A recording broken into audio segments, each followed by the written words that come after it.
जी नाज़रीन, आज मेरे साथ मौजूद हैं सियालकोट की और पूरे पाकिस्तान की एक मशहूर शख्सियत, और वो शख्सियत जिन्होंने अपना नाम बनाया और अपनी मेहनत से, अपने लफाज से अपना नाम मनवाया। वो हैं अवैस गुम्मन सियालकोटी, पंजाबी मोटिवेशन स्पीकर। उनसे जानते हैं आज उनकी लाइफ के बारे में और यहाँ तक आते आते इनको कौन कौन सी मुश्किलात का सामना करना पड़ा और वो आवाम को क्या मैसेज देते हैं। करते हैं उनसे बात और जानते हैं उनकी लाइफ के बारे में। जी अस्सलाम वालेकुम। वालेकुम अस्सलाम रहमतुल्लाह। अवैस भाई जी, अवैस गुम्मन सियालकोटी अदा मतलब की है? अवैस घुमन सियालकोटी। अवैस मेरा नाम है तो घुमन साडी कास्ट है ठीक है ते सियालकोट असीं सियालकोट दे रहण वाले हैं। ठीक है। ऐ ही अवैस घुमन सियालकोटी दा मतलब जी। ਤੁਸੀਂ ਮੈਨੂੰ ਇਹ ਦੱਸੋ ਕਿ ਅਵੈਸ ਗੁੰਮਨ ਸਿਆਲਕੋਟੀ ਸਾਹਿਬ, ਜੀ ਤੁਸੀਂ ਜਦੋਂ ਇਸ ਫੀਲਡ 'ਚ ਸ਼ਾਮਲ ਹੋਏ ਹੋ ਜੀ ਜੀ ਤੁਹਾਨੂੰ ਉਹਦੇ 'ਚ ਆਉਣ ਦੇ ਵਿੱਚ ਕਿੰਨੀਆਂ ਰੁਕਾਵਟਾਂ ਤੁਹਾਡੇ ਸਾਹਮਣੇ ਆਈਆਂ ਨੇ? ਮੈਂ ਦੱਸ ਨਹੀਂ ਸਕਦਾ, ਅਣਗਿਣਤ ਰੁਕਾਵਟਾਂ ਪੇਸ਼ ਆਈਆਂ ਕਿ ਸਭ ਤੋਂ ਪਹਿਲਾਂ ਤੇ ਆਪਣੇ ਰਿਸ਼ਤੇਦਾਰ, ਆਪਣੇ ਘਰ ਵਾਲੇ, ਆਪਣੇ ਅਜ਼ੀਜ਼ ਤਾਨੇ ਮੇਨੇ ਮਾਰਦੇ ਤੇ ਹੱਸਦੇ ਚਿੰਗੇ ਲਾਉਂਦੇ ਸਨ ਕਿ ਇਹੋ ਜੀ ਕਿਹੋ ਜਿਹਾ ਕੰਮ ਸ਼ੁਰੂ ਕਰ ਲਿਆ। ਵੱਡੇ ਭਾਈ ਨੇ ਮਾਸ਼ਾਅੱਲਾ ਉਹਨਾਂ ਦਾੜੀ ਰੱਖੀ ਹੈ ਤੇ ਉਹਨਾਂ ਨੂੰ ਮੌਲਵੀਆਂ ਹੀ ਪਿਆ ਆਖ ਨਾ ਕਰਨ ਕਿ ਤੇਰਾ ਭਰਾ ਕੀ ਕਰਦਾ, ਤੇਰਾ ਭਰਾ ਕੋਈ ਨਵਾਂ ਜਿਹਾ ਉਹਨੇ ਕੰਮ ਸ਼ੁਰੂ ਕਰ ਲਿਆ। ਸੋ ਘਰੋਂ ਬਾਹਰੋਂ ਸਾਰਿਆਂ ਨੇ ਡਿਸਾਈਡ ਕਰਨਾ, ਮੈਨੂੰ ਮਤਲਬ ਦਿਲ ਆਜ਼ਾਰੀ ਕਰਨੀ, ਹੌਸਲਾ ਅਫਜ਼ਾਈ ਕਰਨ ਦੀ ਬਜਾਏ ਮੇਰਾ ਦਿਲ ਦੁਖਾਣਾ ਕਰਨਾ ਤੇ ਬੜੀਆਂ ਸਾਰੀਆਂ ਰੁਕਾਵਟਾਂ, ਯਾਨੀ ਕਿ ਮੈਂ ਜਿਵੇਂ ਦੱਸਿਆ ਅਣਗਿਣਤ ਮੈਂ ਦੱਸ ਨਹੀਂ ਸਕਦਾ ਕਿ ਕਿੰਨੇ ਕੁ ਸਾਰੇ ਡੇਕੇ ਬਣੇ ਮੇਰੇ ਇਸ ਰਾਹ ਦੇ ਵਿੱਚ। ਠੀਕ ਹੈ। ਤੁਸੀਂ ਬਾਹਰ ਵੀ ਰਹਿ ਕੇ ਆਏ ਹੋ? ਜੀ ਤਕਰੀਬਨ ਮੈਂ ਅਰਸਾ 8 ਸਾਲ ਬਾਹਰ ਰਿਹਾ ਜੀ। ਕਿਸ ਤਰ੍ਹਾਂ ਗਿਆ ਸੋ ਬਾਹਰ? ਮੈਂ ਡੈਂਕੀ ਲਾ ਕੇ ਗਿਆ ਸਾਂ। ਡੰਕੀ ਲਾ ਕੇ? ਬਰਾਸਤਾ ਈਰਾਨ, ਤੁਰਕੀ, ਯੂਨਾਨ, ਮਕਦੋਨੀਆ, ਸਰਬੀਆ, ਕਰੋਸ਼ੀਆ, ਸਲਵੇਨੀਆ, ਸਲਵਾਕੀਆ, ਬਲਗਾਰੀਆ, ਹੰਗਰੀ, ਆਸਟਰੀਆ, ਇਹ ਬੜੇ ਸਾਰੇ ਮੁਲਕ। ਰਹਿ ਗਈ ਹੋਰ? ਨਹੀਂ ਕੋਈ ਅਰਮਾਨ ਨਹੀਂ ਰਿਹਾ, ਲੇਕਿਨ ਕੰਟਰੀਆਂ ਤੇ ਫਿਰ ਤੁਹਾਨੂੰ ਪਤਾ ਨਾ ਅੱਲਾ ਦੀ ਧਰਤੀ ਬੜੀ ਵੱਡੀ ਹੈ, ਬੜੀ ਵੱਡੀ ਦੁਨੀਆ ਹੈ ਜੀ। ਹਾਂਜੀ। ਉਹ ਕਿਹੜੀ ਰਾਤ ਸੀ, ਉਹ ਕਿਹੜਾ ਦਿਨ ਸੀ ਜਦੋਂ ਤੁਸੀਂ ਮਸ਼ਹੂਰ ਹੋ ਗਏ ਹੋ? ਉਹ ਪਹਿਲੀ ਵੀਡੀਓ ਮੈਂ ਬਣਾਈ, ਤੁਸੀਂ ਵੀ ਮੈਂ ਰੋਜ਼ ਮੈਂ ਉਹ ਗੱਲ ਕਰਾਂਗਾ ਫਿਰ ਤੁਹਾਂ ਵੀ ਗੁੱਸੇ ਹੋ ਜਾਣਾ। ਮੈਂ ਜਿਹੜੀ ਹੁੰਦੀ ਹੈ ਕੌਮ ਅਰਾਈ, ਉਹ ਇਹ ਜਦੋਂ ਵੀਡੀਓ ਬਣਾਈ ਜ਼ਾਤਾਂ ਪਾਤਾਂ ਦੇ ਉੱਤੇ, ਕੌਮਾਂ ਦੇ ਉੱਤੇ ਲਿਖ ਕੇ ਨਾ ਬਕਾਇਦਾ ਇੱਕ ਨਾ ਨਜ਼ਮ ਟਾਈਪ। ਕੀ ਕਿਹਾ ਹਜੇ ਨਹੀਂ ਉਹ ਬਸ ਵੈਸੇ ਹੀ ਨਾ ਕਿ ਸਾਡੇ ਨਾਲ ਕੋਈ ਕੰਮ ਇੱਕ ਦੋ ਐਸਾ ਹੋਇਆ ਜਿਹੜਾ ਕਿ ਨਹੀਂ ਸੀ ਹੋਣਾ ਚਾਹੀਦਾ। ਉਹਨਾਂ ਯਾਰ ਬਣਾ ਕੇ, ਦੋਸਤ ਬਣਾ ਕੇ 26 ਲੱਖ ਦਾ ਟੀਕਾ ਲਾਇਆ ਜੀ ਸਾਨੂੰ। 26 ਰੁਪਈਏ ਜਾਂ 2600 ਰੁਪਈਆ ਕਮਾਉਣਾ ਬੜਾ ਔਖਾ ਹੈ। 26 ਲੱਖ ਰੁਪਈਆ ਤੇ ਬਹੁਤ ਵੱਡੀ ਸਾਡੇ ਵਾਸਤੇ ਰਕਮ ਸੀ। ਤੇ ਜਦੋਂ ਸਾਡਾ ਇੰਨਾ ਸਾਰਾ ਨੁਕਸਾਨ ਹੋਇਆ, ਉਹਨਾਂ ਯਾਰ ਬਣਾ ਕੇ ਸਾਡਾ ਇੰਨਾ ਨੁਕਸਾਨ ਕੀਤਾ, ਉਸ ਤੋਂ ਬਾਅਦ ਫਿਰ ਉਹਨਾਂ ਦੇ ਬਾਰੇ ਜਦੋਂ ਬੋਲਿਆ ਤੇ ਤਕਰੀਬਨ ਲੱਖਾਂ ਨਹੀਂ ਕਰੋੜਾਂ ਬੰਦੇ ਇਸ ਗੱਲ ਨੂੰ ਐਕਸੈਪਟ ਵੀ ਕੀਤਾ ਕਿ ਹਾਂ ਵਾਕਈ ਗੱਲ ਇਸੇ ਤਰ੍ਹਾਂ ਹੀ ਉਹ ਜਿਹੜੀ ਨਜ਼ਮ ਦੇ ਵਿੱਚ ਮੈਂ ਗੱਲ ਕੀਤੀ, ਲੋਕਾਂ ਨੂੰ ਨਾਰਾਜ਼ ਹੋ ਜਾਣਾ। ਲੋਕ ਇਸ ਗੱਲ ਨੂੰ ਤਸਲੀਮ ਵੀ ਕਰਦੇ ਨੇ, ਐਕਸੈਪਟ ਕਰਦੇ ਨੇ, ਔਰ ਜਿਹੜੀ ਕੌਮ ਦੇ ਬਾਰੇ ਮੈਂ ਬੋਲਿਆ ਉਹ ਕੌਮ ਵੀ ਇਸ ਗੱਲ ਨੂੰ ਮੰਨਦੀ ਕਿ ਹਾਂ ਵਾਕਈ ਇਹ ਗੱਲ ਸੱਚੀ ਹੈ। ਲੇਕਿਨ ਆਂਦੇ ਨੇ ਹੈ ਤੁਸੀਂ ਸੱਚੇ ਹੋ ਲੇਕਿਨ ਸੱਚ ਬੋਲੋ ਨਾ। ਯਾਨੀ ਕਿ ਮੈਂ ਜਦੋਂ ਗੱਲ ਕਰਨਾ ਆਂਦੇ ਨੇ ਗੱਲ ਤੁਹਾਡੀ ਠੀਕ ਹੈ ਲੇਕਿਨ ਨਾ ਇਹ ਗੱਲ ਸਾਡੇ ਬਾਰੇ ਕਰੋ ਨਾ। ਯਾਨੀ ਕਿ ਉਹਨਾਂ ਕੋਲ ਬਰਦਾਸ਼ਤ ਦਾ ਮਾਦਾ ਨਹੀਂ। ਕੌਮਾਂ ਜ਼ਾਤਾਂ ਦੇ ਬਾਰੇ ਮੈਂ ਸਾਰੀ ਇੱਕ ਲਿਸਟ ਜਿਹੜੀ ਹੈ ਨਾ ਉਹ ਨੇ ਸ਼ੇਰਾਂ ਦੇ ਵਿੱਚ ਤਹਿਰੀਰ ਜਿਹੜੀ ਉਹ ਸਾਰੀ ਵੀਡੀਓ ਪਹਿਲੀ ਵਾਰੀ ਮੈਂ ਬਣਾ ਕੇ ਇਕੱਲੇ ਨੇ ਵੀਡੀਓ ਬਣਾਈ, ਸਾਹਮਣੇ ਕੈਮਰਾ ਰੱਖ ਕੇ ਔਰ ਨਜ਼ਮ ਬੋਲ ਕੇ ਉਹਦੀ ਐਡੀਟਿੰਗ ਕਰਕੇ ਫੇਸਬੁੱਕ ਦੇ ਉੱਤੇ ਅਪਲੋਡ ਕੀਤੀ ਔਰ ਲੱਖਾਂ ਨਹੀਂ ਕਰੋੜਾਂ ਵਿਊ ਨੇ ਉਹਦੇ ਅਲਹਮਦੁਲਿਲਾ। ਔਰ ਉਸੇ ਮੇਰੀ ਵੀਡੀਓ ਤੋਂ ਮੈਨੂੰ ਫੇਮ ਮਿਲਿਆ ਜੀ। ਬਗੈਰ ਤਾਲੀਮ ਤੋਂ ਜੀ ਤੁਸੀਂ ਕਿਸ ਤਰ੍ਹਾਂ ਮਤਲਬ ਇਨ ਚੀਜ਼ਾਂ ਨੂੰ ਤੁਸੀਂ ਮਤਲਬ ਕਹਿ ਲਓ ਕਲੀਅਰਲੀ ਤੂੰ ਦੱਸ ਦਿਓ ਕਿ ਨਾ ਬਕਾਇਦਾ ਹੈ ਵੇ ਇਹਦਾ ਹੈ, ਕਿਸ ਤਰ੍ਹਾਂ ਕਰਦੇ ਹੋ ਤੁਸੀਂ? ਦੇਖੋ ਮੈਂ ਇੱਕ ਟੀਚਰ ਦਾ ਬੇਟਾ, ਠੀਕ ਹੈ। ਅਲਹਮਦੁਲਿਲਾ ਮੇਰੇ ਬਾਬਾ ਸਕੂਲ ਟੀਚਰ ਸਨ, ਅੱਲਾ ਉਹਨਾਂ ਨੂੰ ਜੰਨਤੁਲ ਫਿਰਦੌਸ ਆਲਾ ਮੁਕਾਮ ਦੇਵੇ। ਤੇ ਮੈਨੂੰ ਇੱਕ ਸ਼ੌਕ ਸੀ, ਮੈਂ ਆਪਣੇ ਬਾਬਾ ਨੂੰ ਵੇਖਣਾ ਕਿ ਬੱਚਿਆਂ ਨੂੰ ਪੜ੍ਹਾਉਂਦੇ ਸਨ ਤੇ ਮੇਰੇ ਅੰਦਰ ਇਹ ਖਿਆਲ ਆਇਆ ਕਿ ਮੈਂ ਵੀ ਜਿਹੜੇ ਲੋਕ ਸਿੱਖਣਾ ਚਾਹੁੰਦੇ ਨੇ, ਕੁਝ ਬਣਨਾ ਚਾਹੁੰਦੇ ਨੇ, ਔਰ ਕੁਝ ਲੋਕ ਉਹ ਜਿਹੜੇ ਬਣਨਾ ਚਾਹੁੰਦੇ ਨੇ ਨਾ ਉਹਨਾਂ ਨੂੰ ਡਿਸਾਈਡ ਕਰਦੇ ਨੇ, ਉਹਨਾਂ ਦੀਆਂ ਲੱਤਾਂ ਖਿੱਚਦੇ ਨੇ, ਉਹਨਾਂ ਦੀ ਦਿਲ ਆਜ਼ਾਰੀ ਕਰਦੇ ਨੇ, ਉਹਨਾਂ ਨੂੰ ਡੀਮੋਟੀਵੇਟ ਕਰਦੇ ਨੇ। ਸੋ ਮੈਂ ਕੋਸ਼ਿਸ਼ ਕਰਾਂਗਾ ਕਿ ਉਹ ਲੋਕ ਜਿਹੜੇ ਵਿਚਾਰੇ ਇੰਝ ਸਮਝੋ ਕਿ ਡਿੱਗਦੀ ਕੰਧ ਹੈ, ਬੁਝਦਾ ਦੀਵਾ ਹੈ, ਮੈਂ ਬੁਝਦੇ ਦੀਵੇ ਦੇ ਵਿੱਚ ਤੇਲ ਪਾਵਾਂਗਾ, ਡਿੱਗਦੀ ਕੰਧ ਨੂੰ ਮੈਂ ਸਹਾਰਾ ਦੇਵਾਂਗਾ ਤਾਂ ਕਿ ਕੁਝ ਦੇਰ ਵਾਸਤੇ ਹੀ ਸਹੀ ਲੇਕਿਨ ਉਹ ਖਲੋਵੇ ਸਹੀ, ਬੇਸ਼ੱਕ ਕੁਝ ਦੇਰ ਵਾਸਤੇ ਹੀ ਸਹੀ ਉਹ ਦੀਵਾ ਬਲਦਾ ਰਹੇ ਸਹੀ। ਸੋ ਮੇਰਾ ਇਹੀ ਕੰਮ ਹੈ, ਮੇਰਾ ਹੀ। ਹਾਂ, ਆਪਣੀ ਆਵਾਮ ਨੂੰ ਮੈਸੇਜ ਦਿੰਦੇ ਹੋ ਸਾਡੀ ਆਡੀਓ ਨਾ ਦੱਸੋ ਜ਼ਰਾ। ਦੇਖੋ ਮੈਂ ਗੱਲ ਸਿਰਫ ਇਸ ਤਰ੍ਹਾਂ ਹੀ ਸ਼ੁਰੂ ਕਰ ਦੇਣਾ ਕਿ ਇੱਕ ਬੰਦਾ ਸੀ ਨਾ ਕਿ ਵਕਤ ਦਾ ਬਾਦਸ਼ਾਹ ਹੀ ਨਾ, ਪੁਰਾਣੇ ਵਕਤ ਦੀ ਗੱਲ ਮੈਂ ਇੱਥੋਂ ਹੀ ਸ਼ੁਰੂ ਕਰਨਾ। ਘੰਟੇ ਦੀ ਵੀਡੀਓ ਮੈਂ ਨਹੀਂ ਬਣਾਉਂਦਾ, ਮੁਖਤਸਰ ਜੀ ਥੋੜ੍ਹੇ ਜਿਹੇ ਟਾਈਮ 'ਚ 3-4-5 ਮਿੰਟ ਦੇ ਵਿੱਚ ਮੈਂ ਆਪਣੀ ਗੱਲ ਨੂੰ ਕਲੋਜ਼ ਕਰਨਾ ਹੁੰਦਾ। ਮਿਸਾਲ ਦੇ ਤੌਰ 'ਤੇ ਮੈਂ ਇਹਦੀ ਮਿਸਾਲ ਇੰਝ ਦੇ ਛੱਡਣਾ, ਡਿੱਗਦੀ ਕੰਧ ਨੂੰ ਸਹਾਰਾ ਦੇਣ ਵਾਲੀ ਗੱਲ। ਕੋਈ ਇੱਕ ਬੰਦਾ ਹਸਪੀਟਲ ਗਿਆ, ਬਿਮਾਰ ਸੀ, ਉਹਨੂੰ ਇੰਜ ਲੱਗਦਾ ਸੀ ਪਿਆ ਕਿ ਮੈਂ ਹੁਣ ਮਰ ਜਾਣਾ। ਉਹ ਜਦੋਂ ਹਸਪਤਾਲ ਗਿਆ, ਉਹ ਜਿਹੜੇ ਕਮਰੇ ਦੇ ਵਿੱਚ ਲੇਟਿਆ ਸੀ ਬੈੱਡ ਦੇ ਨਾਲ, ਪਤਾ ਇੱਕ ਹੁੰਦਾ ਸਾਈਡ ਟੇਬਲ, ਉਹਦੇ ਉੱਤੇ ਕੋਈ ਫਾਈਲਾਂ ਪਈਆਂ ਸਨ, ਕੋਈ ਦਵਾਈਆਂ ਪਈਆਂ ਸਨ ਤੇ ਕੋਈ ਫਲਾਵਰ ਪਏ ਸਨ। ਇੱਕ ਸਫਾਈ ਕਰਨ ਵਾਲੀ ਬੀਬੀ ਆਈ ਤੇ ਉਹ ਆ ਕੇ ਨਾ ਤੇ ਅਲੀ ਬਾਈ ਉਹ ਸਫਾਈ ਕਰਨ ਲੱਗ ਪਈ, ਫੁੱਲਾਂ ਨੂੰ ਝਾੜਨ ਫੰਡਣ ਲੱਗ ਪਈ। ਫੁੱਲਾਂ ਦੀ ਸਫਾਈ ਕਰਦਿਆਂ ਉਹ ਬੀਬੀ ਉਸ ਮਰੀਜ਼ ਨੂੰ ਪੁੱਛਦੀ ਏ ਕਿ ਤੇਰਾ ਕਿਹੜੇ ਡਾਕਟਰ ਕੋਲੋਂ ਇਲਾਜ ਪਿਆ ਹੁੰਦਾ। ਉਹ ਅੱਗੋਂ ਆਖਣ ਲੱਗਾ ਕਿ ਮੇਰਾ ਫਲਾਣੇ ਡਾਕਟਰ ਕੋਲ, ਮਿਸਾਲ ਤੌਰ 'ਤੇ ਉਹਨੇ ਕਿਹਾ ਕਿ ਡਾਕਟਰ ਸੱਜਾਦ ਕੋਲੋਂ ਮੇਰਾ ਇਲਾਜ ਪਿਆ ਹੁੰਦਾ। ਉਹ ਆਖਣ ਲੱਗੀ ਹੈਂ, ਯਾਨੀ ਹੈਰਾਨਗੀ ਦੇ ਨਾਲ, ਹੈਂ ਡਾਕਟਰ ਸੱਜਾਦ ਕੋਲੋਂ ਤੇਰਾ ਇਲਾਜ ਪਿਆ ਹੁੰਦਾ? ਉਹ ਆਖਣ ਲੱਗਾ ਹਾਂਜੀ। ਉਹ ਆਖਣ ਲੱਗਾ ਵੀ ਤੂੰ ਐਡੀ ਹੈਰਾਨ ਕਿਉਂ ਹੋਈ ਹੈ ਕਿ ਮੇਰਾ ਉਹਦੇ ਕੋਲੋਂ ਇਲਾਜ ਪਿਆ ਹੁੰਦਾ? ਉਹ ਆਖਣ ਲੱਗੀ ਮੈਂ ਇਸ ਵਾਸਤੇ ਹੈਰਾਨ ਹੋਈ ਹਾਂ ਕਿ ਉਸ ਡਾਕਟਰ ਕੋਲੋਂ ਤੇ ਟਾਈਮ ਲੈਣਾ ਹੀ ਬੜਾ ਔਖਾ ਜਿਹਦੇ ਕੋਲੋਂ ਤੇਰਾ ਇਲਾਜ ਪਿਆ ਹੁੰਦਾ। ਇਹ ਅੱਗੋਂ ਹੱਸ ਕੇ ਆਖਣ ਲੱਗਾ ਮੇਰੇ ਤੇ 2 ਆਪਰੇਸ਼ਨ ਵੀ ਉਹਦੇ ਕੋਲੋਂ ਹੋ ਗਏ ਨੇ। ਉਹ ਆਂਦੀ ਏ ਉਹ ਡਾਕਟਰ ਐਡਾ ਕਾਮਯਾਬ ਹੈ ਕਿ ਹਜ਼ਾਰਾਂ ਲੋਕਾਂ ਨੇ ਉਹਦੇ ਕੋਲੋਂ ਇਲਾਜ ਕਰਵਾਇਆ ਤੇ ਹਜ਼ਾਰਾਂ ਦੇ ਹਜ਼ਾਰਾਂ ਹੀ ਠੀਕ ਹੋ ਕੇ ਗਏ ਨੇ। ਇਹ ਮੁਸਕਰਾ ਕੇ ਤੇ ਆਖਣ ਲੱਗਾ ਕਿਆ ਮੈਂ ਵੀ ਠੀਕ ਹੋ ਜਾਵਾਂਗਾ? ਉਹ ਅੱਗੋਂ ਆਂਦੀ ਠੀਕ ਹੋ ਜਾਵਾਂਗਾ ਕਿਤੇ ਸਮਝ ਤੂੰ ਠੀਕ ਹੋ ਗਈ ਹੈ, ਜਿਹੜੇ ਡਾਕਟਰ ਕੋਲ ਤੂੰ ਆ ਗਿਆ ਨਾ ਇੱਥੇ ਸਮਝ ਤੂੰ ਠੀਕ ਹੋ ਗਿਆ। ਉਹ ਬੰਦਾ ਜਿਹੜਾ ਸਮਝਦਾ ਸੀ ਕਿ ਮੈਨੂੰ ਐਸੀ ਬਿਮਾਰੀ ਹੈ ਕਿ ਮੈਂ ਹੁਣ ਮਰ ਜਾਣਾ, ਉਸ ਬੀਬੀ ਨੇ ਗੱਲਾਂ ਕਰਕੇ ਤੇ ਉਹਦੀ ਹੌਸਲਾ ਅਫਜ਼ਾਈ ਕੀਤੀ।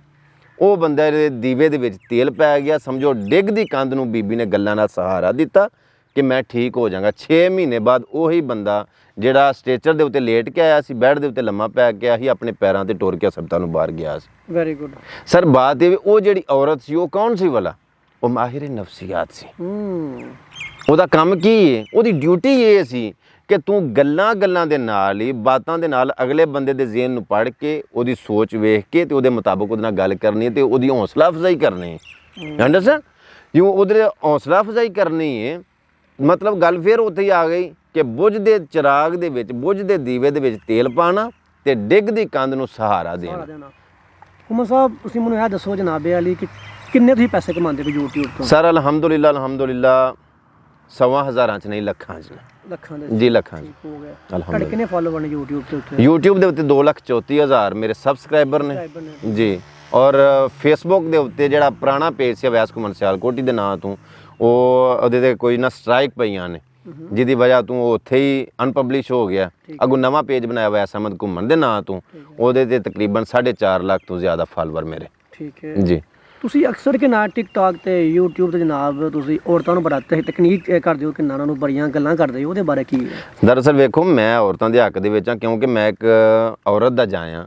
ਮੇਰੀ ਮਾਂ ਔਰਤ, ਮੇਰੀਆਂ ਭੈਣਾਂ, ਮੇਰੀ ਬੀਵੀ, ਮੇਰੀਆਂ ਮਾਸੀਆਂ, ਫੁੱਫੀਆਂ, ਦਾਦੀਆਂ, ਨਾਨੀਆਂ, ਔਰਤਾਂ ਕਾਬਲੇ ਇਹਤਰਾਮ ਨੇ। ਲੇਕਿਨ ਔਰਤ ਨਾ ਹੈ ਪਰਦੇ ਦਾ, ਜਦੋਂ ਪਰਦੇ 'ਚ ਬਾਹਰ ਨਿਕਲ ਜਾਏ ਤੇ ਉਹ ਔਰਤ ਨਹੀਂ। ਬਸ ਉਹਨਾਂ ਨੂੰ ਮੈਂ ਥੋੜਾ ਜਿਹਾ ਇਸ਼ੂ ਬਣਾਉਣਾ, ਵਰਨਾ ਮੇਰੇ ਵਾਸਤੇ ਔਰਤ ਜ਼ਾਤ ਕਾਬਲੇ ਇਹਤਰਾਮ, ਕਾਬਲੇ ਇੱਜ਼ਤ ਜੀ, ਰਿਸਪੈਕਟ। ਕੁਛ ਟਾਈਮ ਪਹਿਲੇ ਜਨਾਬ ਲਾਹੌਰ 'ਚ, ਇਸਲਾਮਾਬਾਦ ਦੇ ਵਿੱਚ ਧਰਨੇ ਹੋਏ ਨੇ ਜੀ ਕਿ ਮੇਰਾ ਜਿਸਮ ਮੇਰੀ ਮਰਜ਼ੀ। ਜੀ। ਉਹਦੇ ਬਾਰੇ ਤੁਹਾਡਾ ਕੀ ਖਿਆਲ ਆ? ਆਪਣੇ ਉਹਦੇ ਬਾਰੇ ਖਿਆਲ ਇੱਕੋ ਹੀ ਹੈ ਸਰ, ਉਹਨਾਂ ਦਾ ਕੋਈ ਬੈਕਗਰਾਉਂਡ ਨਹੀਂ, ਸਿਰਫ ਇਹ ਸਮਝੋ ਕਿ ਗੈਰ ਮੁਲਕੀ ਏਜੰਡਾ। ਠੀਕ ਹੈ। ਗੈਰ ਮੁਲਕੀ ਲਾਬੀ ਹੈ ਜਿਹੜੀ ਪਾਕਿਸਤਾਨ ਦੇ ਵਿੱਚ ਕੰਮ ਕਰ ਰਹੀ ਹੈ ਔਰ ਪਾਕਿਸਤਾਨ ਨੂੰ ਬਦਨਾਮ ਕਰਨ ਦੀ ਕੋਸ਼ਿਸ਼ ਕਰ ਰਹੇ ਨੇ ਕਿ ਪਾਕਿਸਤਾਨ ਦੇ ਵਿੱਚ ਔਰਤ ਦਾ ਤਹੱਫਜ਼ ਨਹੀਂ। ਇਹਦੇ ਨਾਲ ਹੀ ਕੜੀ ਜਿਹੜੀ ਉਹ ਮੀਆਂ ਵਾਲੀ ਬੱਚੀ ਦੀ ਮਿਲੀ ਹੈ ਨਾ, ਉਹ ਨਿੱਕੀਆਂ ਗੱਲਾਂ ਦਾ ਇਸ਼ੂ ਬਣਾ ਕੇ ਇਹ ਕਿੱਸਾ ਮੁਕਤਸਰ ਕਿ ਇਹ ਇਸਲਾਮ ਤੋਂ ਨਾਵਾਕਿਫ ਨੇ। ਮੈਨੂੰ ਦੱਸੋ ਕਿ ਜਨਾਬ ਅਵੈਸ ਘੁੰਮਣ ਸਾਹਿਬ ਕਿਸ ਤਰ੍ਹਾਂ ਤੁਹਾਡੇ ਜ਼ਿਹਨ 'ਚ ਆਇਆ ਕਿ ਮੈਂ YouTube ਬਣਾਵਾਂਗਾ ਤੇ ਨਾ ਪੈਸੇ ਕਮਾਵਾਂਗਾ ਜਾਂ ਮਤਲਬ ਕੋਈ ਕੰਮ ਕਰਾਂਗਾ? ਕਿਸ ਤਰ੍ਹਾਂ ਤੁਹਾਡੇ ਜ਼ਿਹਨ 'ਚ ਆਇਆ ਕਿ YouTube ਬਣਾਵਾਂ, ਮੈਂ ਉੱਤੇ ਵੀਡੀਓ ਬਣਾਵਾਂ? ਕਿਸ ਤਰ੍ਹਾਂ? ਅਲੀ ਭਾਈ ਲੋਕਾਂ ਦੇ ਜ਼ਿਹਨ ਦੇ ਵਿੱਚ ਇਹ ਕਿ ਅਵੈਸ ਘੁੰਮਣ ਸਿਆਲਕੋਟੀ YouTuber ਹੈ, ਹਾਲਾਂਕਿ ਨਹੀਂ, ਬਿਲਕੁਲ ਗਲਤ ਖਿਆਲ ਹੈ ਕਿ ਮੈਂ ਇੱਕ YouTuber ਹਾਂ। ਮੈਂ YouTuber ਦੇ ਤੌਰ ਤੇ ਆਪਣਾ ਤਾਰਫ ਵੀ ਨਹੀਂ ਕਰਵਾਉਂਦਾ ਕਿ ਮੈਂ YouTuber ਹਾਂ। ਠੀਕ ਹੈ। ਔਰ ਮੈਂ ਤੋਹੀਨ ਸਮਝਣਾ, ਲੇਕਿਨ ਚਲੋ ਇੱਕ ਸੋਸ਼ਲ ਮੀਡੀਆ ਦੀਆਂ ਐਪ ਨੇ ਜਿਨ੍ਹਾਂ ਦੀ ਵਜ੍ਹਾ ਤੋਂ ਮੈਨੂੰ ਫੇਮ ਮਿਲਿਆ। ਫੇਸਬੁੱਕ ਹੈ, YouTube ਹੈ, ਇੰਸਟਾਗ੍ਰਾਮ ਹੈ, TikTok ਹੈ, ਸਨੈਕ ਵੀਡੀਓ ਅਵੈਸ ਘੁੰਮਣ ਸਿਆਲਕੋਟੀ ਦੇ ਨਾਂ ਤੋਂ ਦੁਨੀਆ ਜਾਣਦੀ ਹੈ। ਲੇਕਿਨ ਮੈਂ ਆਪਣੇ ਆਪ ਨੂੰ YouTuber ਨਹੀਂ ਕਹਿੰਦਾ।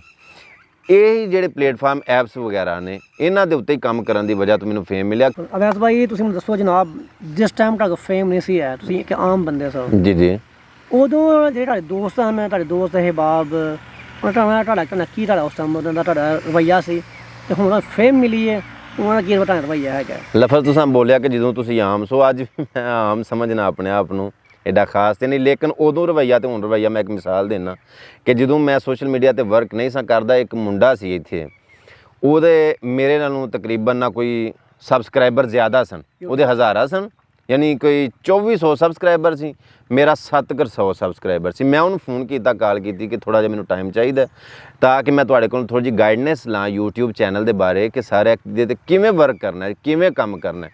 ਉਹਨੂੰ ਇਹ ਸੀ ਕਿ ਜੇ ਮੈਂ ਇਹਨੂੰ ਦੱਸ ਦਿੱਤਾ ਨਾ ਤੇ ਉਹ ਨਾ ਹੋਵੇ ਕਿ ਇਹ ਮੇਰੇ ਤੋਂ ਅਗਾਂਹ ਨਿਕਲ ਜਾਵੇ। ਸਰ ਮੈਂ ਉਹਨੂੰ ਇੱਕ ਦਿਨ ਕਾਲ ਕੀਤੀ ਕਿ ਯਾਰ ਥੋੜਾ ਜਿਹਾ ਮੈਨੂੰ ਟਾਈਮ ਦਿਓ, ਉਹਨੇ ਇਗਨੋਰ ਕੀਤਾ। ਫਿਰ ਮੈਂ ਕਾਲ ਕੀਤੀ, ਉਹਨੇ ਮੈਨੂੰ ਫਿਰ ਇਗਨੋਰ ਕੀਤਾ। ਫਿਰ ਮੈਂ ਕਾਲ ਕੀਤੀ, ਉਹਨੇ ਫਿਰ ਮੈਨੂੰ ਇਗਨੋਰ ਕੀਤਾ। ਇੱਕ ਦਿਨ ਮੈਂ ਕਾਲ ਕੀਤੀ ਅਲੀ ਬਾਈ ਤੇ ਮੈਂ ਇਰਾਦਾ ਕਰ ਲਿਆ ਕਿ ਇਹ ਆਖਰੀ ਕਾਲ ਹੈ, ਇਸ ਤੋਂ ਬਾਅਦ ਇਹਨੂੰ ਮੈਂ ਕਾਲ ਨਹੀਂ ਕਰਨੀ। ਸੋ ਮੈਂ ਉਹਨੂੰ ਕਾਲ ਕੀਤੀ, ਮੈਂ ਕਿਹਾ ਮੈਨੂੰ ਥੋੜਾ ਜਿਹਾ ਨਾ ਬਾਈ ਟਾਈਮ ਚਾਹੀਦਾ ਹੈ ਤੇ ਸਿਰਫ ਮੈਨੂੰ ਤੁਹਾਡੀ ਥੋੜੀ ਜਿਹੀ ਰਹਿਨਮਾਈ ਚਾਹੀਦੀ ਹੈ ਕਿ YouTube ਚੈਨਲ ਦੇ ਉੱਤੇ ਕੰਮ ਕਿਵੇਂ ਕਰਨਾ ਹੈ। ਉਹਨੇ ਆਖਿਆ ਅੱਛਾ ਟਾਈਮ ਦੇਣਾ ਮੈਨੂੰ। ਉਹਨੇ ਫਿਰ ਤਨਖਾਹ ਛੜਿਆ, ਟਾਲ ਦਿੱਤਾ ਤੇ ਉਹਨੇ ਫੋਨ ਨਹੀਂ ਸੀ ਬੰਦ ਕੀਤਾ, ਇੰਜ ਮੋਬਾਈਲ ਉਹਨੇ ਰੱਖ ਦਿੱਤਾ ਤੇ ਮੇਰੀ ਉਧਰੋਂ ਕਾਲ ਚੱਲਦੀ ਸੀ ਵੀ ਮੈਂ ਸੁਣਦਾ ਸਾਂ ਪਿਆ। ਮੁਖਤਸਰ ਬਾਤ ਇਹ ਵੇ ਕਿ ਉਹਦੇ ਕੋਲ ਜਿਹੜਾ ਮੁੰਡਾ ਬੈਠਾ ਨਾ ਉਹਨੇ ਉਹਨੂੰ ਆਖਿਆ ਕਿ ਯਾਰ ਦੇ ਸੂ ਟਾਈਮ, ਦੱਸੂ ਤੇਰੇ ਕੋਲੋਂ ਥੋੜੀ ਜਿਹੀ ਇਹਦੇ ਨਾਲ ਗਾਈਡਨੈਸ ਲੈਣਾ ਚਾਹੁੰਦਾ। ਉਹਨੂੰ ਆਂਦਾ ਇਹਨੂੰ ਇਹ ਪਿੱਛੇ ਲਾਈ ਰੱਖਣਾ। ਜਦੋਂ ਮੈਂ ਉਧਰੋਂ ਸੁਣ ਲਿਆ ਨਾ, ਕਿਉਂਕਿ ਕਾਲ ਤੇ ਬੰਦ ਨਹੀਂ ਹੋਈ, ਮੇਰਾ ਅੱਜ ਵੀ ਬੜੀ ਬੁਰੀ ਆਦਤ ਹੈ ਜਿਹੜਾ ਬੰਦਾ ਮੇਰੇ ਦਿਲੋਂ ਲੈ ਜਾਂਦਾ ਨਾ, ਸ਼ਾਇਦ ਜਜ਼ਬਾਤੀ ਆ ਜਾਂ ਇਹ ਮੇਰੀ ਬੇਵਕੂਫੀ ਹੈ, ਉਹਦਾ ਨੰਬਰ ਬਲਾਕ ਤੇ ਲਾਣਾ, ਫਿਰ ਉਹਦਾ ਨੰਬਰ ਡਿਲੀਟ ਕਰਨਾ ਤਾਂ ਕਿ ਆਇੰਦਾ ਅਗਰ ਮੈਨੂੰ ਇਹਦੇ ਮੁਤਲਕ ਕੋਈ ਕੰਮ ਪਵੇ ਵੀ ਤੇ ਮੈਂ ਭੁੱਲ ਕੇ ਵੀ ਇਹਨੂੰ ਟੱਚ ਨਾ ਕਰਾਂ। ਸਰ ਉਸੇ ਟਾਈਮ ਮੈਂ ਉਹਨੂੰ ਬਲਾਕ ਕੀਤਾ, ਉਸੇ ਟਾਈਮ ਮੈਂ ਉਹਨੂੰ ਡਿਲੀਟ ਕੀਤਾ। ਪਰਤ ਕੇ ਮੈਂ ਉਹਦੇ ਕੋਲੋਂ ਕਿ ਕਿਸੇ ਕੋਲੋਂ ਵੀ ਰਹਿਨਮਾਈ ਲੈਣ ਦੀ ਕੋਸ਼ਿਸ਼ ਨਹੀਂ ਕੀਤੀ ਕਿ ਯਾਰ ਮੈਨੂੰ ਦੱਸ ਛੱਡ ਕੇ ਮੈਂ ਕਿਵੇਂ ਕਰਾਂ। ਸਰ ਸਿਰ ਡਾਹ ਕੇ ਹਿੱਕ ਦੇ ਜ਼ੋਰ ਦੇ ਉੱਤੇ ਇਹ ਫਿਰ ਆਖਾਂ ਕਿ ਅੱਲਾ ਦੀ ਰਹਿਮਤ ਤੇ ਮੈਂ ਕੰਮ ਕੀਤਾ ਤੇ ਸਰ ਅਲਹਮਦੁਲਿਲਾ ਮੇਰੇ 2,34,000 ਸਬਸਕ੍ਰਾਈਬਰ ਨੇ। ਉਹਦੇ ਅਜੇ ਵੀ ਕੁਝ ਹਜ਼ਾਰਾਂ ਦੇ ਉੱਤੇ ਅਪੜੇ ਨੇ, ਸਿਰਫ ਹਜ਼ਾਰਾਂ ਤੇ ਕੋਈ 10,000 ਦੇ ਅੱਗੇ ਪਿੱਛੇ ਤੇ ਮੈਂ 2 ਲੱਖ ਕਈ ਗੁਣਾ ਜ਼ਿਆਦਾ ਉਹਦੇ ਤੋਂ ਮੈਂ ਅੱਗੇ ਟੁਰ ਗਿਆ। ਜਿਹੜਾ ਬੰਦਾ ਇਹ ਸੋਚਦਾ ਸੀ ਕਿ ਅਗਰ ਇਹਨੂੰ ਮੈਂ ਥੋੜਾ ਜਿਹਾ ਦੱਸ ਦਿੱਤਾ ਤੇ ਮੇਰੇ ਤੋਂ ਕਿਤੇ ਅੱਗੇ ਨਾ ਨਿਕਲ ਜਾਵੇ। ਮੈਂ ਸਿਰਫ ਇਹ ਕਹਿਣਾ ਚਾਹੁੰਦਾ ਕਰ ਸਕੋ ਤੇ ਕਿਸੇ ਦੀ ਰਹਿਨਮਾਈ ਕਰੋ, ਕਿਸੇ ਨੂੰ ਮੋਟੀਵੇਟ ਕਰੋ, ਨਾ ਕਿ ਤੁਸੀਂ ਮਤਲਬ ਇਹ ਸੋਚੋ ਕਿ ਅਗਰ ਇਹਨੂੰ ਮੈਂ ਦੱਸ ਦਿੱਤਾ ਤੇ ਇਹ ਮੇਰੇ ਤੋਂ ਅੱਗੇ ਨਿਕਲ ਜਾਵੇ। ਦਾ ਮਤਲਬ ਇਹ ਵੇ ਕਿ ਤੁਸੀਂ ਡਰਦੇ ਹੈ ਅੱਲਾ ਦੀ ਜ਼ਾਤ ਕੋਲ ਡਰਨਾ ਚਾਹੀਦਾ ਹੈ। ਬੀਵੀ ਕੋ ਅੱਲਾ ਦੀ ਜ਼ਾਤ ਤੋਂ ਬਾਅਦ ਜਿਹੜੀ ਡਾਢੀ ਜ਼ਾਤ ਹੈ ਉਹ ਬੀਵੀ ਦੀ, ਔਰਤ ਦੀ ਜ਼ਾਤ ਹੈ। ਔਰਤ ਜ਼ਾਤ ਡਾਢੀ, ਇਹ ਗੱਲ ਸਾਨੂੰ ਮੰਨਣਾ ਪਏਗਾ। ਬੰਦਾ ਜਿੱਡਾ ਮਰਜ਼ੀ ਵੀ ਪੰਜ ਮਾਰੇ, ਬੰਦਾ ਕਹਿੰਦਾ ਮੈਂ ਬੜਾ ਬੰਦਾ ਵਾਂ, ਜੇ ਔਰਤ ਜ਼ਾਤ ਸਾਥ ਦੇ ਜਾਵੇ ਤੇ ਜ਼ੀਰੋ ਤੋਂ ਬੰਦੇ ਨੂੰ ਹੀਰੋ ਬਣਾ ਛੱਡਦੀ। ਲੇਕਿਨ ਔਰਤ ਜ਼ਾਤ ਹੀ ਅਗਰ ਬਰਬਾਦ ਕਰਨ ਤੇ ਆ ਜਾਵੇ ਨਾ ਸਰ, ਤੇ ਤੁਸੀਂ ਜਿੱਡੇ ਮਰਜ਼ੀ ਹੀਰੋ ਨਾ ਹੀਰੋ ਤੋਂ ਤੁਹਾਨੂੰ ਔਰਤ ਜ਼ੀਰੋ ਤੇ ਕਰ ਛੱਡਦੀ, ਬੇਸ਼ੱਕ ਉਹ ਕਿਸੇ ਰੂਪ 'ਚ ਵੀ ਹੋਵੇ। ਸਰ ਉਹਦੇ ਵਿੱਚ ਸਾਡੀਆਂ ਮਾਵਾਂ, ਭੈਣਾਂ, ਮਾਸੀਆਂ, ਫੁੱਫੀਆਂ, ਦਾਦੀਆਂ, ਨਾਨੀਆਂ, ਬੀਵੀਆਂ, ਬੇਟੀਆਂ, ਸਾਰੇ ਦੇ ਸਾਰੇ ਰਿਸ਼ਤੇ ਔਰਤ ਹੀ ਬੰਦੇ ਨੂੰ ਬਾਦਸ਼ਾਹ ਬਣਾ ਛੱਡਦੀ ਹੈ। ਔਰਤ ਹੀ ਬੰਦੇ ਨੂੰ ਇਸ ਨੋਬਤ ਉੱਤੇ ਲੈ ਆਉਂਦੀ ਹੈ ਕਿ ਪਾਣੀ ਦੇ ਪਿਆਲੇ ਉੱਤੇ ਕਰ ਛੱਡਦੀ ਹੈ। ਸੋ ਇਸ ਵਾਸਤੇ ਇੱਕ ਕਾਮਯਾਬ ਮਰਦ ਦੇ ਪਿੱਛੇ ਇੱਕ ਔਰਤ ਦਾ ਹੱਥ ਹੁੰਦਾ ਹੈ। ਅਵੈਸ ਭਾਈ ਤੁਹਾਡੇ ਨੰਬਰ ਇੱਕ ਸਵਾਲ ਹੈ ਜੀ। ਤੁਸੀਂ ਮਾਸ਼ਾਅੱਲਾ ਮੋਟੀਵੇਸ਼ਨ ਸਪੀਕਰ ਹੈਗੇ ਹੋ, ਅਲਹਮਦੁਲਿਲਾ। ਜਿਹੜੇ ਐਸੀ ਸਾਡੀ ਯੂਥ ਹੈ ਜਿਹੜੀ ਹਿੰਮਤ ਹਾਰ ਗਈ ਹੈ ਜੀ, ਜਿਹੜਾ ਆਪਣਾ ਦਿਲ ਛੱਡ ਗਈ ਹੈ, ਜੀ ਜੀ, ਜਿਹੜੇ ਕਹਿ ਲਓ ਕਿ ਖੁਦਕੁਸ਼ੀ ਕਰਨ ਨੂੰ ਤਿਆਰ ਹੋ ਗਏ ਨੇ, ਜੀ ਜੀ ਜੀ ਜੀ, ਉਹਨੂੰ ਕੀ ਕਹੋਗੇ? ਮੈਂ ਉਹਨਾਂ ਨੂੰ ਇਹ ਕਹਾਂਗਾ ਕਿ ਮੈਂ ਜਦੋਂ ਸੋਸ਼ਲ ਮੀਡੀਆ ਤੇ ਕੰਮ ਸ਼ੁਰੂ ਕੀਤਾ ਨਾ ਤੇ ਸਰ ਮੇਰੇ ਘਰਦਿਆਂ ਨੇ ਮੇਰੀ ਮੁਖਾਲਫਤ ਕੀਤੀ, ਬੜੀ ਸਾਰੀ ਮੁਖਾਲਫਤ ਕੀਤੀ, ਹੱਤਾਂ ਕਿ ਮੈਨੂੰ ਘਰੋਂ ਕੱਢ ਛੱਡਿਆ। ਮੈਂ ਘਰੋਂ ਜਦੋਂ ਨਿਕਲਿਆ ਤੇ ਮੈਂ ਗੁਜਰਾਤ ਟੁਰ ਗਿਆ। ਗੁਜਰਾਤ ਜਾ ਕੇ ਮੈਂ ਇੱਕ ਹੋਰ ਵੀਡੀਓ ਕੱਢ ਛੱਡੀ। ਇਹਨਾਂ ਜਦੋਂ ਵੇਖਿਆ ਨਾ ਕਿ ਨਹੀਂ ਮੁੜਿਆ, ਇਹਨਾਂ ਫੋਨ ਕੀਤਾ, ਆਖਣ ਲੱਗੇ ਤੂੰ ਨਹੀਂ ਮੁੜਨਾ ਵੀਡੀਓ ਬਣਾਉਣ ਤੋਂ। ਮੈਂ ਕਿਹਾ ਮੈਂ ਨਹੀਂ ਮੁੜਨਾ। ਆਖਣ ਲੱਗੇ ਜੇ ਤੂੰ ਨਹੀਂ ਮੁੜਨਾ ਤੇ ਫਿਰ ਵਾਪਸ ਆਈ ਆ।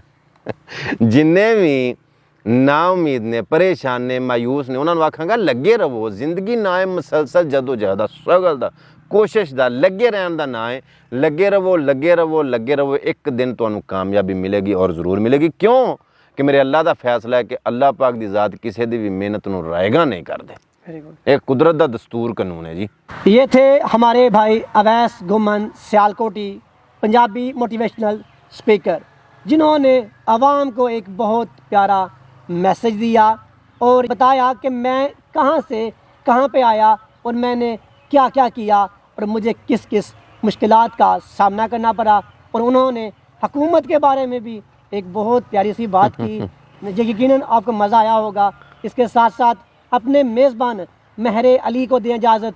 News allied Sialkot.